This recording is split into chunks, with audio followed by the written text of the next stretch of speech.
చూడాలి కదా, తర్వాత దాని గురించి దాంట్లో ఏం పెట్టారో చూసిన తర్వాత మాట్లాడతాం డెఫినెట్ గా. ఇప్పటి వరకు అయితే చంద్రబాబు గారు ఏదైతే చెప్పారో అదే వస్తుంది మా దగ్గర నుంచి. బట్ బిల్లు చూసిన తర్వాత చెప్తాం.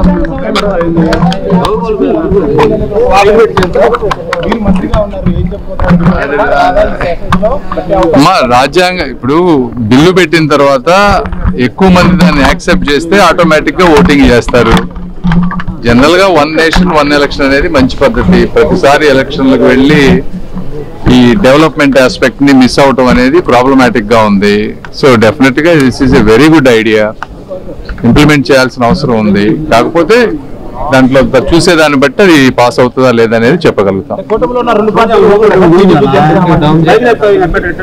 డెఫినెట్ గా చంద్రబాబు గారు ఏదైనా సరే ఇదనే కాదు, జనరల్ గా ఇండియా ప్రోగ్రెసివ్ గా డెవలప్ అవడానికి ఏది అవసరమైనా కూడా చంద్రబాబు గారు వాటిలో ప్రోగ్రెసివ్ మైండ్ సెట్ తో ఉంటారు.